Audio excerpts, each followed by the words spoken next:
Hello everyone, welcome to our YouTube channel Vidyarthi Assam. So, আজি ভিডিঅ'ত আমি discuss কৰিম ধুবুৰী ডিস্ট্ৰিক্টৰ ক্লাছ 9ৰ এনুৱেল এক্সামৰ যেটো আমাৰ জেনাৰেল ম্যাথছৰ কোৱেশ্চন পেপাৰ সেই কোৱেশ্চন পেপাৰটো আমি আজিৰ ভিডিঅ'ত আমি ডিসকাস কৰিম তো যিকেইটা ডিস্ট্ৰিক্টত এতিয়াও ম্যাথছৰ এক্সামখিনি হোৱা নাই বা হ'বলৈ গৈ আছে তো তোমালোকে এই কোৱেশ্চন পেপাৰৰ সলিউশনখিনি চালে তোমালোকে কেনেকুৱা ধৰণৰ কোৱেশ্চনবোৰ আহিছে আৰু ইয়াৰ সলিউশনবোৰ কেনেকৈ কৰিব লাগে তোমালোকে ইয়াৰ পৰা বহুতবোৰ কোৱেশ্চন তোমালোকে কমনো পাব পাৰা সো এই গোটেই ভিডিঅ'টো তোমালোকে শেষলৈকে চাবা আৰু পিছৰ যিখিনি কোৱেশ্চন আছে তাৰ পৰা কোনকেইটা কোৱেশ্চন আমাৰ কমন আহি আছে বা বাকি যিমানবোৰ মানে 2 মাৰ্কছ বা 3 মাৰ্কছৰ কোৱেশ্চনবোৰ কোনকেইটা কোৱেশ্চন আমাৰ বেছিকৈ আহিছে তোমালোকে ইয়াৰ পৰা কমন পাব পাৰিবা সো ভিডিঅ'টো শেষলৈকে চাবা সো আমি আৰম্ভ কৰোঁ ইয়াৰ সলিউশনখিনি সো ইয়াত প্ৰথম কোৱেশ্চনটো দিয়া আছে যে দ্য ভ্যালু অফ 2/0 ইজ তো যদি আমাৰ তলত হৰৰ জায়গাত 0 দিয়া থাকে তেতিয়া আমাৰ কি হয় আনসাৰটো আমাৰ নোলাব তাৰ বা আমি ইয়াত লিখিব পাৰোঁ যে মিনিংলেছ ঠিক আছে তো ইয়াৰ উত্তৰটো হ'ব আমাৰ অপশ্যন ডি মিনিংলেছ বা নিৰৰ্থক আমাৰ নেক্সট কুৱেশ্যনটো হ'ল কুৱেশ্যন নম্বৰ 2 যে আটাইতকৈ সৰু মৌলিক সংখ্যাটো হ'ল তো আটাইতকৈ সৰু মৌলিক সংখ্যা কি হ'ব অপশ্যন বি 2 ঠিক আছে তো আমাৰ নেক্সট কুৱেশ্যনটো হ'ল কুৱেশ্যন নম্বৰ 3 যে কি দিয়া আছে a to the power minus n is equal to তো a to the power minus n আমি কেনেকৈ লিখিব পাৰোঁ তো a to the power minus n লিখিব পাৰোঁ আমি 1/a to the power n তো ইয়াৰ উত্তৰটো হ'ব আমাৰ option C 1/a to the power n ঠিক আছে তো আমাৰ নেক্সট কুৱেশ্যনটো হ'ল কুৱেশ্যন নম্বৰ 4 যে অযুগ্ম সংখ্যাৰ সাধাৰণ আকাৰ হ'ল তো অযুগ্ম সংখ্যাৰ সাধাৰণ আকাৰ সদায় কি হয় অপশ্যন এ 2m + 1 ঠিক আছে তো আমাৰ নেক্সট কুৱেশ্যনটো হ'ল দুটা সংখ্যা সহমৌলিক বোলে যদি সিহঁতৰ সাধাৰণ উৎপাদক কি হয় 1 তো ইয়াৰ আমাৰ উত্তৰটো হ'ব অপশ্যন বি 1 Question number 6 দিয়া আছে 0.01% is equal to 0.01% কিমান হ'ব তো ইয়াত প্ৰথমতে দিয়া আছে 0.01% তো আমি 0.01 ক কি লিখিব পাৰোঁ 1/100 লিখিব পাৰোঁ ঠিক আছে আৰু পাৰ্চেন্ট থাকিলে আৰু দুটা শূন্য আহি যাব তো এইটো কি হ'ব 1/ আমাৰ 10,000 তো এইটো হ'ব অপশ্যন ডি ঠিক আছে আমাৰ নেক্সট কুৱেশ্যনটো হ'ল কুৱেশ্যন নম্বৰ 7 যে a আৰু b ৰ মাজৰ পৰিমেয় সংখ্যাটো হ'ল তো যেতিয়া আমাক যিকোনো দুটা সংখ্যাৰ মাজৰ সংখ্যা উলিয়াব কও তেতিয়া আমাৰ কি কৰিব লাগিব সেই সংখ্যা দুটাক প্লাস কৰি আমি কি কৰিব লাগিব 2 ৰে হৰণ কৰিব লাগিব তো ইয়াৰ অপশ্যনটো হ'ব অপশ্যন সি a + b/2 ঠিক আছে তো আমাৰ নেক্সট কুৱেশ্যনটো হ'ল কুৱেশ্যন নম্বৰ 8 তো ইয়াত কি দিয়া আছে যে what is the value of √441 তো আন্ডাৰ ৰুট যদি আমাৰ 441 থাকে ঠিক আছে তাৰ উত্তৰটো আমাৰ কি হ'ব 21 ঠিক আছে তো ইয়াৰ উত্তৰটো হ'ব অপশ্যন এ 21 আমাৰ নেক্সট কুৱেশ্যনটো হ'ল যে which of the following is a rational number বা তলৰ কোনটো পৰিমেয় সংখ্যা হয় তো √7 টো কি হয় অপৰিমেয় সংখ্যা হ'ব পাইও আমাৰ কি হ'ব অপৰিমেয় সংখ্যা কাৰণ পাইৰ মানটো আমাৰ কি হয় 3.14 সামথিং কিবা ওলাই গৈ থাকিব তেনেকৈ ঠিক আছে আৰু √121 কিমান হয় আমাৰ 11 হয় তো 11 টো এটা কি সংখ্যা হয় পৰিমেয় সংখ্যা তো ইয়াক আমি প্ৰশ্নত কি কৰিছে তলৰ কোনটো পৰিমেয় সংখ্যা তো এইটো হ'ব আমাৰ অপশ্যন সি ঠিক আছে তো আমাৰ নেক্সট কুৱেশ্যনটো হ'ল কুৱেশ্যন নম্বৰ 10 তো ইয়াত কি দিয়া আছে যে যদি px = x² - 1 হয় তেন্তে p - 1 কি হ'ব বা p - 1 ৰ মান কি হ'ব তো ইয়াত আমি বহাই চাব লাগিব যে px = কি দিয়া আছে x² - 1 আছে তো x ৰ জায়গাত আমাক কি দিয়া আছে -1 দিছে তো -1 যদি স্কয়াৰ কৰো তো -1 ক স্কয়াৰ কৰিলে কি হ'ব 1 হ'ব তো 1 - 1 কিমান হ'ব 0 তো ইয়াৰ অপশ্যনটো হ'ব অপশ্যন ডি 0 ঠিক আছে তো আমাৰ নেক্সট কুৱেশ্যনটো হ'ল কুৱেশ্যন নম্বৰ 11 কি দিয়া আছে যে 2 - x³ - 3x² - x/2 বহুপদটোৰ x ৰ হওক তো ইয়াত আমি চাব লাগিব ইয়াত x টাৰ্মটো ইয়াত আছে তো x ৰ লগত কি আছে আমি এনেকৈ লিখিব পাৰোঁ 1/2 * x তো x ৰ লগত কি পূৰণ হৈ আছে -1/2 তো ইয়াৰ উত্তৰ হ'ব অপশ্যন ডি -1/2 ঠিক আছে তো আমাৰ নেক্সট কুৱেশ্যনটো হ'ল কুৱেশ্যন নম্বৰ 12 যে কি কৈছে 100 বহুপদটোৰ মাত্ৰা হ'ল তো মাত্ৰা মানে আমি কি গম পাওঁ যে যদি এটা বহুপদ দিয়া থাকে তাৰ x ৰ যেটো ঊৰ্ধ্বতম যেটো আমাৰ ঘাত দিয়া থাকে সেইটো আমাৰ মাত্ৰা হয় তো ইয়াতো x নাই বহুপদই নাই তো আমি ইয়াক আমি এনেকৈ লিখিব পাৰোঁ 100 x যদি নাথাকে তেতিয়া আমি x⁴ লিখিব পাৰোঁ ঠিক আছে তো আমি ইয়াত x ৰ মানে মাত্ৰা কিমান হ'ব 0 তো ইয়াত হ'ব আমাৰ অপশ্যনটো হ'ব অপশ্যন এ 0 ঠিক আছে তো আমাৰ নেক্সট কুৱেশ্যনটো হ'ল কুৱেশ্যন নম্বৰ 13 যে px ইকুৱেল 3x বহুপদটোৰ শূন্য কি তো ইয়াত যেহেতু px ইকুৱেল কিমান আছে 3x তো যদি আমি শূন্য উলিয়াব লাগে তে আমি কি কৰিব লাগিব px ইকুৱেল কি হ'ব লাগিব 0 হ'ব লাগিব তো px ইয়াত কিমান দিয়া আছে 3x ইকুৱেল 0 তো x ৰ মান কিমান পাম x ৰ মান আমি কি পাম 0 তো ইয়াৰ উত্তৰটো কি হ'ব অপচন এ 0 ঠিক আছে তো আমাৰ নেক্সট কোৱেশ্চনটো হ'ল কোৱেশ্চন নম্বৰ 14 কি দিয়া আছে যে if x plus a is a factor of px then the value of minus a is বা px or x plus a এটা উৎপাদক হয় তেন্তে p minus a এর মান কি হ'ব তো আমি জানো যদি আমাৰ উৎপাদক দিয়া থাকে তাৰ যেটো ইয়াত সিম্বলটো চাব লাগিব যে প্লাস আছে না মাইনাস আছে ইয়াত প্লাস আছে তো যেহেতু ইয়াত মাইনাস দিয়া আছে মানে অপোজিট দিয়া আছে সেইটো খৰাই কি হ'ব 0 হ'ব তো ইয়াৰ উত্তৰটো কি হ'ব অপচন ডি 0 ঠিক আছে তো আমাৰ নেক্সট কোৱেশ্চনটো হ'ল কোৱেশ্চন নম্বৰ 15 যে a 2, -3 বিন্দুটোৰ x অক্ষৰ পৰা কিমান দূৰত আছে তো আমি ইয়াত আঁকি চাওঁ যে এটো আমাৰ স্থানাংক জ্যামিতিৰ আমাৰ এটো x অক্ষ আৰু এটো কি আমাৰ y অক্ষ এটো x এটো y তো আমাৰ বিন্দুটো কি দি আছে 2, 3 সাপোজ এটো বিন্দুটো 2 আৰু -3 আছে যেহেতু তো ইয়াত ধৰি লৈছো ইয়াত পইণ্টটো আছে 2, -3 ঠিক আছে তো এই বিন্দুটো x অক্ষৰ পৰা কিমান দূৰত হ'ব সদায় আমি জানিব লাগিব যদি আমাৰ x অক্ষৰ পৰা দূৰত্বটো খুধে তেতিয়া আমি y এৰ মানটো ক'ব লাগিব তো y কিমান আছে -3 আৰু যেহেতু দূৰত্ব বুলি কৈছে ইয়াত মাইনাস চিনটো নাহে তো আমাৰ উত্তৰটো কি হ'ব 3 ঠিক আছে সদায় মনত ৰাখিবা যে যদি দূৰত্ব বুলি কয় তেতিয়া ইয়াত মাইনাস থাকিলে আমি কি লিখিব লাগিব ধনাত্মক মানটো লিখিব লাগিব কাৰণ দূৰত্ব কেতিয়াও নেগেটিভ নহয় ঠিক আছে তো ইয়াৰ আমাৰ উত্তৰটো হ'ব অপচন এ 3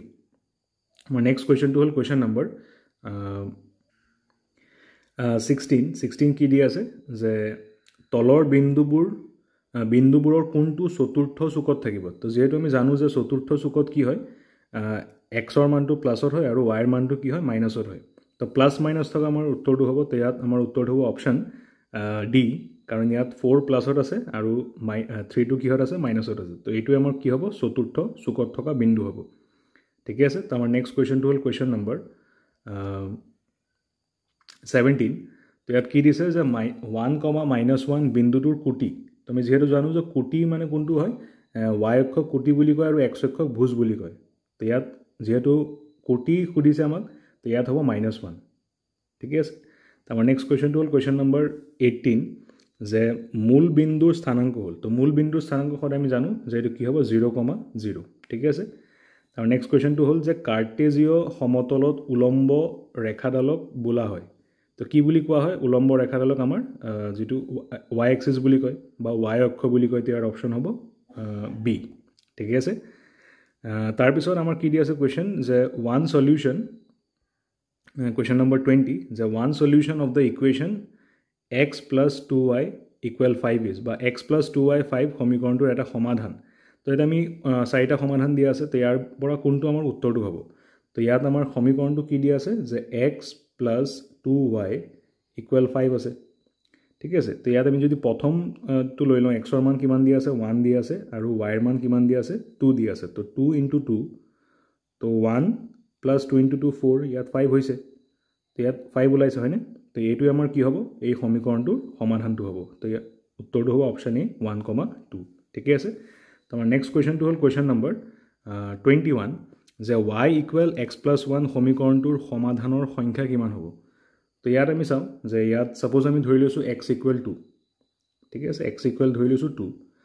তো ইয়াত y ৰ মান কিমান পাম তেতিয়া হলে x = 2 হলে x যদি আমি x + 1 আছে তো x ৰ মান যদি আমি 2 ধৰো ইয়াত কিমান হ'ব 3 হ'ব তেনেকৈ যদি আমি x ৰ মান যদি আৰু ধৰি কৰি থাকো তেতিয়া y বেলেগ বেলেগ মান পাই থাকিম তো ইয়াত কি হ'ব সমাধান অসীম সংখ্যক যেটো আমাৰ সমাধান হ'ব তো গতিকে ইয়াৰ উত্তৰটো হ'ব অপচন ডি বহুত ঠিক আছে তো আমাৰ নেক্সট কোৱেশ্চনটো হ'ল কোৱেশ্চন নম্বৰ 12 যে কি শৰ্তত ax +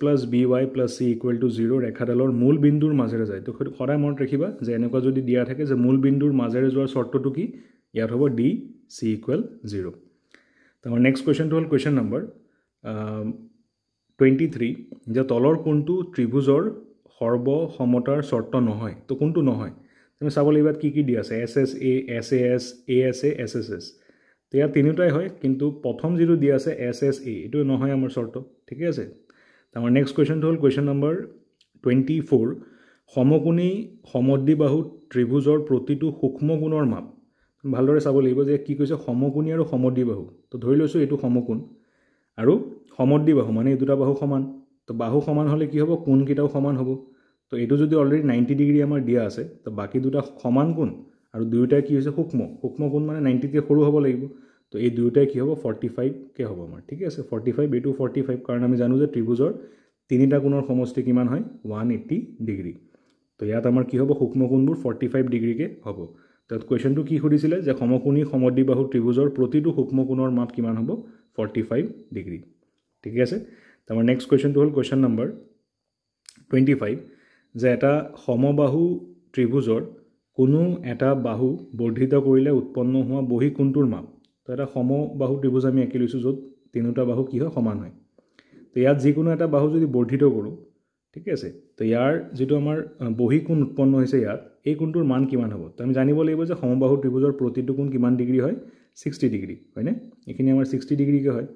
তো এইটো যদি 60 ডিগ্ৰী হয় আমাৰ তো বাকি যেটো আমাৰ কোণ আছে এফালে তো এইটো কিমান হ'ব এইটো উলিয়াব লাগে তো আমি গম পাওঁ যে ইয়াত এটা সৰল ৰেখাত কি হয় 180 ডিগ্ৰী হয় তো এইটো যদি 60 হয় বাকিটো কিমান হ'ব 180 ৰ পৰা আমি 60 মাইনাস কৰিব লাগিব তো 180 ৰ পৰা যদি আমি 60 মাইনাস কৰি দিও কিমান হ'ব 120 ডিগ্ৰী তো ইয়াৰ উত্তৰটো হ'ব অপচন ডি 120 ডিগ্ৰী তো আমাৰ নেক্সট কোৱেশ্চনটো হ'ল কোৱেশ্চন নম্বৰ 26 যে চিত্ৰটোৰ পৰা x ৰ মান হ'ব তো ইয়াত x ৰ মান কিমান হ'ব ইয়াত চিত্ৰটো কিমান দিয়া আছে এইটো 45 ডিগ্ৰী দিয়া আছে ঠিক আছে আৰু এই দুটা কি দিয়া আছে সমান্তৰাল ৰেখা তো সমান্তৰাল ৰেখাৰ কি হ'ব এই কোণ আৰু এই কোণটো কি হ'ব সমান হ'ব কাৰণ একেটা কি কোণ হয় অনুৰূপ কোণ তো অনুৰূপ কোণবোৰ এক সমান হয় তো ইয়াত যদি 45 দিয়া আছে ইয়াতো 45 হ'ব তো এইটো যদি 45 হয় আৰু ইয়াত x আছে দুইটা মিলাই আকৌ সৰল ৰেখাত আছে তো দুইটা মিলাই কিমান হ'ব 180 ডিগ্ৰী হ'ব প্লাস কৰিলে তো 180 ৰ পৰা যদি এটা আমি 45 টো মাইনাস কৰি দিও তেতিয়া আমি কিমান পাই আছো ইয়াত 5 ইয়াত 7 আছে 7 ৰ পৰা 4 গলে 3 135 ডিগ্ৰী ঠিক আছে তো ইয়াৰ উত্তৰটো হ'ব x ৰ মান কিমান 135 ডিগ্ৰী অপচন সি তো আমাৰ নেক্সট কোৱেশ্চনটো হ'ল কোৱেশ্চন নম্বৰ এটো আমাৰ 26 আছে এতিয়া 27 তো 27 টো কি দিয়া আছে যে measure of each angle of an equilateral triangle মানে সমবাহু ত্ৰিভুজৰ প্ৰতিটো কোণৰ পৰিমাণ ঠিক আছে সমবাহু ত্ৰিভুজ মানে আটাইকেইটা কোণ আমাৰ সমান হ'ব লাগিব আৰু আটাইকেইটা বাহু সমান তো ইয়াত যদি আটাইকেইটা কোণ সমান হয় ইয়াত গোটেইকেইটা কিমান হ'ব লাগিব প্ৰতিটো কোণ 60 ডিগ্ৰী কে হ'ব লাগিব তো ইয়াৰ উত্তৰটো হ'ব অপচন এ 60 ডিগ্ৰী তাৰ পিছত কি দিয়া আছে যে চতুৰ্ভুজৰ যদি বিপৰীত বাহু সমান্তৰাল হয় ঠিক আছে বিপৰীত বাহু সমান্তৰাল হয় তেন্তে ই হ'ব তো ইয়াত আমি প্ৰথমতে চাব লাগিব ইংলিশত কোৱেশ্চনটো আমি এবাৰ পঢ়ি চাম ইয়াত কি দিয়া আছে in a quadrilateral if one pair of opposite sides are parallel one pair এটো ভালকে মনত ৰাখিব লাগিব যদি এজোৰ বিপৰীত বাহু সমান্তৰাল দিয়া থাকে তো কেতিয়াবা আমি কোৱেশ্চনবোৰ যদি আমি অসমীয়া আৰু ইংলিশ দুইটা মিলাই চাব লাগিব কেতিয়াবা আমাৰ কি আহে অসমীয়া আৰু ইংলিশ কোৱেশ্চনটো অলপ বেলেগ বেলেগ থাকে তো সেই কাৰণে বাৰে বাৰে কৈছো যে সদায় তোমালোকে দুইটা কোৱেশ্চনে পঢ়ি বুজি লবা তেতিয়া তোমালোকে ভালকে মানে উত্তৰখিনি কৰিব পাৰিবা তো ইয়াত আমাক কৈছে যে এজোৰ বিপৰীত বাহু সমান্তৰাল তো এজোৰ বিপৰীত বাহু সমান্তৰাল হলে হ'ব ট্ৰেপিজিয়াম আৰু যদি কয় দুজোৰ বিপৰীত বাহু সমান্তৰাল তেতিয়া হ'ব কি আমাৰ প্যাৰালেলোগ্ৰাম বা সামন্তৰিক তো ইয়াৰ আমাৰ উত্তৰটো হ'ব অপচন বি ট্ৰেপিজিয়াম ঠিক আছে কাৰণ ইয়াত এজোৰ বিপৰীত বাহু কি হয় সমান্তৰাল কোন দুটা বিপৰীত বাহু এইটো আৰু এইটো আমাৰ সমান্তৰাল দিয়া আছে ঠিক আছে নেক্সট আমাৰ কি দিয়া আছে কোৱেশ্চন নম্বৰ 29 যে সামন্তৰিকৰ দুটা সন্নিহিত কোণৰ সমষ্টি তো ধৰি লৈছো এটা এটা সামন্তৰিক ইয়াৰ সন্নিহিত কোণ হ'ব এই দুটা ঠিক আছে তো এই দুটা কোণৰ সমষ্টি সদায় কিমান হ'ব 180 ডিগ্ৰী ঠিক আছে তো ইয়াৰ উত্তৰটো হ'ব অপচন এ 180 ডিগ্ৰী তো আমাৰ নেক্সট কোৱেশ্চনটো হ'ল কোৱেশ্চন নম্বৰ 30 যে এবিসিডি আয়তৰ বাহুবোৰৰ মধ্যবিন্দু ক্ৰমে পিকিউআৰ এস হলে পিকিউআৰ এস এটা কি হ'ব তো ইয়াত কি কৈছে যে যদি এটা এবিসিডি এটা কি দিয়া আছে আয়ত দিয়া আছে এবিসিডি এটা আয়ত আৰু পিকিউআৰএস ইহতৰ কি মধ্যবিন্দু পিকিউআৰএস এটো পি কিউ এটো আৰ এটো এস তো এইকেইটা যদি মই সংযোগ কৰি দিও এতিয়া ভিতৰত যেটো পাম চতুৰ্ভুজ তো এটো কি হ'ব তো এটো এটা কি হ'ব সদায় মনত ৰাখিব এটো এটা ৰম্বাস হ'ব ঠিক আছে তো ইয়াৰ উত্তৰটো হ'ব অপচন সি ৰম্বাস তো এনেকুৱা এটা তোমালোকে প্ৰমাণও পাইছা যে এনেকৈ কৰিব লাগে যে সামন্তৰিকৰ আয়তৰ যে মধ্যবিন্দু এটা সংযোগ কৰিলে যে চতুৰ্ভুজটো আমি পাওঁ তাক আমি ৰম্বাস প্ৰমাণও কৰিব লাগে তো ইয়াৰ আমি উত্তৰটো কি হ'ব সি ৰম্বাস ঠিক আছে তো আমাৰ নেক্সট কোৱেশ্চনটো হ'ল কোৱেশ্চন নম্বৰ 31 দিয়া আছে নেক্সট কুৱেশ্যনটো তো কি দিয়া আছে যে যদি এটা ত্ৰিভুজ আৰু এটা সামন্তৰিকৰ একে ভূমি আৰু একে সমান্তৰালৰ মাজত থাকে তেন্তে সামন্তৰিকটোৰ আৰু সামন্তৰিকটোৰ কালি কিমান 60 চেণ্টিমিটাৰ স্কুৱেৰ হয় তেন্তে ত্ৰিভুজৰ কালি কি হ'ব তুমি এইটো ভালদৰে বুজি চাব লাগিব যে কি কৈছে কুৱেশ্যনটো তো প্ৰথমতে দিয়া আছে যে এটা ত্ৰিভুজ আছে ঠিক আছে তো এটা ত্ৰিভুজ আৰু এটা সামন্তৰিক একে ভূমি তো আৰু এটা সামন্তৰিক আছে ধৰি লৈছোঁ আমি এইটো এটা সামন্তৰিক ঠিক আছে এই সামন্তৰিক আৰু এটা আমি ধৰি লৈছোঁ ত্ৰিভুজ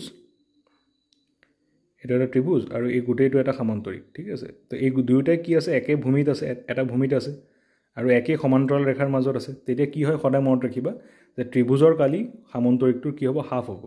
ইয়াৰ সামন্তৰিকৰ কালি কিমান দিয়া আছে 60 চেণ্টিমিটাৰ স্কুৱেৰ দিয়া আছে তো ত্ৰিভুজৰ কালি ইয়াৰ অৰ্ধেক হ'ব অৰ্ধেক মানে আধা মানে কিমান হ'ব 30 চেণ্টিমিটাৰ স্কুৱেৰ তো ইয়াৰ উত্তৰটো হ'ব অপশ্যন চি 30 চেণ্টিমিটাৰ স্কুৱেৰ তো আমাৰ নেক্সট কুৱেশ্যনটো হ'ল কুৱেশ্যন নম্বৰ আমাৰ দিয়া আছে 32 যে চিত্ৰত সাধাৰণ ভূমিটো হ'ল তো ইয়াত আমি ক্লিয়াৰলি দেখা পাইছোঁ যে সাধাৰণ ভূমি কোনটো এইটো দিয়া আছে কাৰণ ইয়াত দুয়োটা এই যিটো চতুৰ্ভুজ দিয়া আছে আৰু এইটো কি আছে একই ভূমিতে আমাৰ আছে তো এইটো হ'ব আমাৰ অপশ্যন বি AD ঠিকে আছে তো আমাৰ নেক্সট কুৱেশ্যনটো হ'ল কুৱেশ্যন নম্বৰ 33 যে বৃত্তৰ দীৰ্ঘতম জ্যাডাল হ'ল তো বৃত্তৰ দীৰ্ঘতম জ্যাডাল কি বুলি কয় তাৰ ব্যাস বুলি কয় ঠিক আছে তো আমাৰ নেক্সট কুৱেশ্যনটো হ'ল কুৱেশ্যন নম্বৰ 34 যে বৃত্তৰ একে চাপৰ ওপৰত থকা কেন্দ্ৰস্থ আৰু বৃত্তস্থ কোণৰ অনুপাত তো সাপোজ ধৰি লৈছোঁ এইটো এটা আমাৰ বৃত্ত দিয়া আছে ইয়াৰ কেন্দ্ৰস্থ কোণ ইয়াত এইটো কেন্দ্ৰ তো এই কোণটো ইয়াত যিমান কোণ হ'ব আৰু ইয়াৰ বৃত্তস্থ কোণ সদায় কি হয় কেন্দ্ৰস্থ কোণটো বৃত্তস্থ কোণৰ দুগুণ হয় তো ইয়াত কৈছে বৃত্তস্থ আৰু কেন্দ্ৰস্থ দুয়োটাৰ অনুপাত উলিয়াব লাগে তো কেন্দ্ৰস্থ কোণটো ডাবল ধৰি লৈছোঁ 2 থিটা বুলি ধৰি লওঁ ঠিক আছে আৰু যিটো বৃত্তস্থ কোণ সেইটো কিমান হ'ব থিটা বুলি ধৰি লৈছোঁ তো ইয়াৰ যিটো অনুপাত থিটা আৰু থিটা কেনচেল কৰি দিছোঁ ঠিক আছে তো ইয়াৰ অনুপাতটো কি হ'ব 2 আৰু 1 থাকিব তো এইটো কি হ'ব 2:1 হ'ব তো ইয়াৰ উত্তৰটো হ'ব অপশ্যন বি 2:1 ঠিকে আছে তো আমাৰ নেক্সট কুৱেশ্যনটো হ'ল কুৱেশ্যন নম্বৰ 35 কি দিয়া আছে চক্ৰীয় চতুৰ্ভুজৰ বিপৰীত কোণৰ সমষ্টি তো এইটো মনত ৰাখিব লাগিব যে সদায় চক্ৰীয় যদি চতুৰ্ভুজ দিয়া থাকে তাৰ বিপৰীত কোণবোৰৰ সমষ্টি 180 ডিগ্ৰী হ'ব অপশ্যন ডি ঠিকে আছে নেক্সট কুৱেশ্যনটো হ'ল কুৱেশ্যন নম্বৰ 36 কি দিয়া আছে চিত্ৰত এংগেল BACৰ মান হ'ল তো ইয়াত এংগেল BAC হ'ল এই কোণটো তো ইয়াৰ মান কি হ'ব এই দুটা কোণ দুইটা সমান হ'ব তো এইটো কি হ'ব 50 ডিগ্ৰী ঠিক আছে তো ইয়াৰ উত্তৰটো হ'ব অপশ্যন এ 50 ডিগ্ৰী নেক্সট কুৱেশ্যনটো হ'ল যে অৰ্ধবৃত্তস্থ কোণৰ পৰিমাণ হ'ল তো এইটো আমি জানিব লাগিব যে অৰ্ধবৃত্তস্থ কোণৰ পৰিমাণ বুলি ক'লে সদায় এইটো কি হ'ব 90 ডিগ্ৰী তো ইয়াৰ উত্তৰটো হ'ব option C 90 degree next question দিয়া আছে এটা ব্যাসৰ মধ্যবিন্দুটোৰ নাম হ'ল তো ইয়াত ছবিটো আমি চাই লওঁ যে এইটো এটা বৃত্ত দিয়া আছে এইটো আমাৰ ব্যাস কেন্দ্ৰৰ মাজেদি যোৱা তো ইয়াৰ যিটো মধ্যবিন্দু ব্যাসৰ মধ্যবিন্দু সদায় কি হ'ব কেন্দ্ৰ বৃত্তটোৰ ঠিকে আছে তো ইয়াত কি হ'ব যে এটা ব্যাসৰ মধ্যবিন্দুটোৰ নাম হ'ল কেন্দ্ৰ চেণ্টাৰ ঠিকে আছে আমাৰ নেক্সট কুৱেশ্যনটো হ'ল কুৱেশ্যন নম্বৰ 39 যে ইন হিৰনছ ফৰ্মুলা এছ ৰিপ্ৰেজেণ্টছ বা হিৰনৰ সূত্ৰত এছে কি বুজায় তো আমি এছ পাইছিলোঁ কি এছ ইকুৱেল কি হয় a + b + c / 2 এইটো ফৰ্মুলা আছিল আৰু এছ মানে কি অৰ্ধ পৰিসীমা বা ছেমি পেৰিমিটাৰ ঠিক আছে তো ইয়াত উত্তৰটো আমাৰ কি হ'ব অপশ্যন ডি অৰ্ধ পৰিসীমা আৰু নেক্সট কুৱেশ্যনটো হ'ল কুৱেশ্যন নম্বৰ 40 কি দিয়া আছে ঘনকৰ পাৰ্শ্ব পৃষ্ঠকালি তো এইটো ফৰ্মুলা তো পাৰ্শ্ব পৃষ্ঠকালি ফৰ্মুলা কি হয় 4a² তো ইয়াৰ উত্তৰটো হ'ব অপশ্যন বি 4a²। নেক্সট কুৱেশ্যনটো হ'ল যে এটা ঘনকৰ আয়তন 512 চেণ্টিমিটাৰ কিউব ইয়াৰ প্ৰতিটো বাহু কিমান হ'ব তো ঘনকৰ আয়তনৰ ফৰ্মুলা কি হয় L কিউব ইকুৱেল কিমান দিয়া আছে 512 দিয়া আছে তো আমি ইয়াত লিখিব পাৰোঁ L কিউব ইকুৱেল কি লিখিব পাৰোঁ 8 কিউব লিখিব পাৰোঁ হয়নে তো ইয়াৰ উত্তৰটো কি হ'ব আমাৰ L ইকুৱেল 8 হ'ব ঠিক আছে কাৰণ 8 × 8 কিমান হয় 64 আৰু 64ৰ লগত 8 পূৰণ কৰিলে কিমান হয় 8 × 4 = 32 3 8 × 6 = 48 3 512 ঠিকে আছে তো ইয়াৰ আমাৰ ঘনমূল কি হ'ব 512ৰ ঘনমূল যদি উলিয়াওঁ এইটো হ'ব অপশ্যন বি 8 ঠিকে আছে আৰু নেক্সট কুৱেশ্যনটো হ'ল কুৱেশ্যন নম্বৰ 42 যদি r ইকুৱেল h হয় তেন্তে এটা শংকুৰ আয়তন কি হ'ব তো আমি শংকুৰ আয়তনৰ ফৰ্মুলা আমি জানিব লাগিব যে কি হয় 1/3 পাই r স্কুৱেৰ h তো ইয়াত কি দিয়া আছে r আৰু h ইকুৱেল দিয়া আছে তো আমি কি লিখিব পাৰোঁ hৰ জেগাটো r লিখিব পাৰোঁ তো ফৰ্মুলাটো আমাৰ কি হ'ব 3 পাই r স্কোয়াৰটো থাকিবই তাৰ লগত আকৌ h ৰ জায়গাত আমি r লিখিব পাৰিম তেতিয়া কি হ'ব 1/3 পাই r কিউব তো ইয়াত উত্তৰটো কোনটো হ'ব আমাৰ অপচন এ 1/3 পাই r কিউব তাৰ নেক্সট কোৱেশ্চনটো হ'ল কোৱেশ্চন নম্বৰ 43 হ'ব যে 50 আৰু 60 শ্ৰেণী অন্তৰালৰ শ্ৰেণী সূচক হ'ল তো শ্ৰেণী সূচক কেনেকৈ উলিয়ায় যে 50 আৰু 60 ৰ মাজৰ যিটো মান দিয়া থাকিব মানে কি হ'ব 55 তো ইয়াৰ উত্তৰটো হ'ব অপচন সি 55 তাৰপিছত আমাৰ কি দিয়া আছে যে তলৰ কোনটো সংখ্যা এটা ঘটনাৰ সম্ভাৱিত হ'ব নোৱাৰে তো সদায় মনত ৰাখিব যিটো নেগেটিভ মান দিয়া থাকিব বা ঋণাত্মক মান দিয়া থাকিব সেইটো আমাৰ কি হ'ব নোৱাৰে কেতিয়াও এটা সম্ভাৱিতাৰ হ'ব নোৱাৰে কেতিয়াও ঠিক আছে সম্ভাৱিতাৰ মান কেতিয়াও হ'ব নোৱাৰে তাৰ নেক্সট কোৱেশ্চনটো হ'ল কোৱেশ্চন নম্বৰ 45 যে 85 পৰা 95 শ্ৰেণী অন্তৰালটো নিম্ন সীমা হ'ল তো নিম্ন সীমা জানো যে এইটো কি হ'ব 85 তো ইয়াৰ উত্তৰটো হ'ব অপচন ডি 85 ঠিক আছে আৰু উচ্চ সীমা বুলি ক'লে 95 লিখিব লাগিব তো এইকেইটা আছিল আমাৰ MCQ টাইপৰ কুৱেশ্যনখিনি সলিউশ্যনখিনি সো আশা কৰোঁ তোমালোকে গোটেইখিনি কুৱেশ্যন ভালদৰে বুজি পাইছা তো আমি পিছৰ কুৱেশ্যনখিনি চাই লওঁ যে কোনকেইটা কুৱেশ্যন আমি বেছি ভালকৈ চাই যাব লাগিব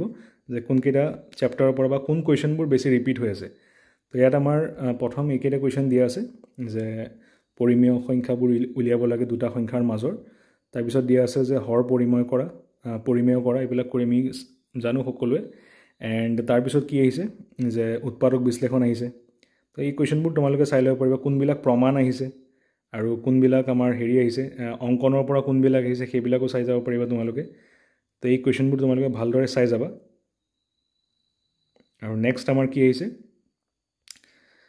নেক্সট আমাৰ হেৰি পৰা আহিছে ছেকশ্যন ডি 4 মাৰ্কছৰ কুৱেশ্যনখিনি আছে য'ত আমাৰ এটা প্ৰমাণ দিয়া আছে চেপ্টাৰ 9ৰ আৰু ইয়াত কুৱেশ্যন নম্বৰ 19টো আমাৰ আহিছে পৰিসংখ্যাৰ পৰা ষ্টেটিষ্টিক্সৰ পৰা আৰু এইকেইটা আছিল আমাৰ কুৱেশ্যনখিনি সো এইকেইটা আছিল আমাৰ ধুবুৰী ডিষ্ট্ৰিক্টৰ কুৱেশ্যন পেপাৰৰ সলিউশ্যনখিনি সো আশা কৰোঁ ভিডিঅ'টো তোমালোকৰ কাৰণে হেল্পফুল আছিল